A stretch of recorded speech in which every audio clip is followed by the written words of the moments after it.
6 सितंबर 2024 को हरतालिका तीज का व्रत रखा जाएगा। सभी सुहागन माताएं और कुंवारी कन्याएं इस व्रत को जरूर रखती हैं और कहा जाता है कि जो भी श्रद्धा भक्ति भाव से भगवान भोलेनाथ का यह व्रत धारण करती हैं माताएं, उनके पति की लंबी आयु होती है, दीर्घ आयु की प्राप्ति होती है। किस प्रकार हमें पूजन करना चाहिए? कहा जाता है कि मिट्टी के शिवलिंग तैयार करना चाहिए, पार्वती जी, नंदी जी, गणेश जी तैयार करना चाहिए और 4 पहर की पूजा अनिवार्य होती है।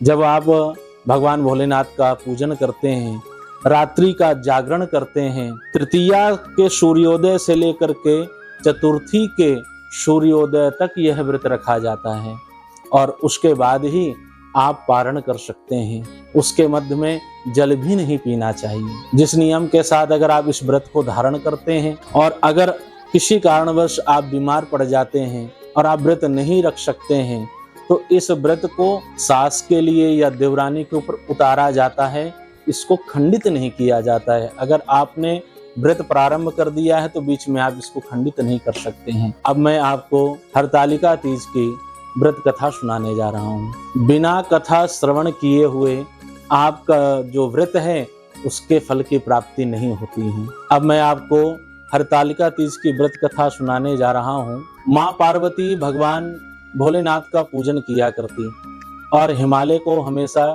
डर लगा रहता कि अपनी पुत्री के लिए मैं कोई सुयोग वर देखूं।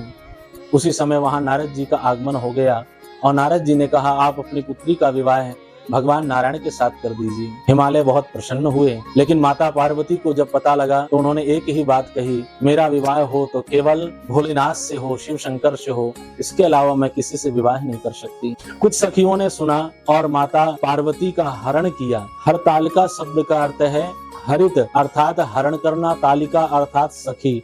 सखियों के द्वारा पार्वती जी को हरण किया गया, इसलिए इसको हरतालिका कहा जाता है। जंगल की ओर ले गए और वहां माता पार्वती भगवान भोलेनाथ की दिव्य आराधना करने लगी। सुंदर माँ पार्वती ने भोलेनाथ का ध्यान करते हुए हरियाली तीज से लेकर के हरतालिका तीज तक इस विशेष व्रत को धारण किया और हरतालिका तीज के दिन माँ भगवती रात्रि भर जागरण करते हुए उन्होंने भगवान भोलेनाथ की शिवलिंग बना करके उस पर पूजन करते हुए भगवान भोलेनाथ से प्रार्थना की, आप ही मुझे पति रूप में प्राप्त हों। चतुर्थी के जैसे सूर्योदय हुआ उसी समय भगवान भोलेनाथ प्रकट हो गए और उन्होंने कहा, पार्वती तुम्हारे संग ही मेरा विवाह होगा, तुम निश्चित हो जाओ। अब हिमालय को जब पता लगा कि भगवान भोलेनाथ के दर्शन पार्वती जी को हुए हैं, तो बड़ी प्रसन्नता के साथ अपनी पुत्री का विवाह शिव शंकर के साथ में कर दिया।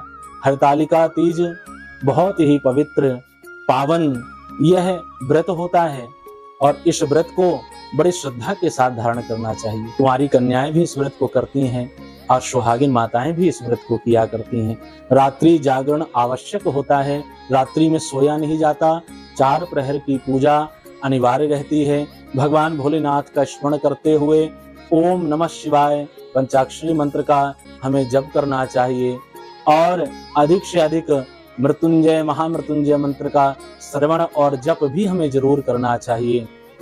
अधिक से अधिक भगवान भोलेनाथ की दिव्य छवि के दर्शन करते हुए भगवान की सुंदर पूजा करनी चाहिए।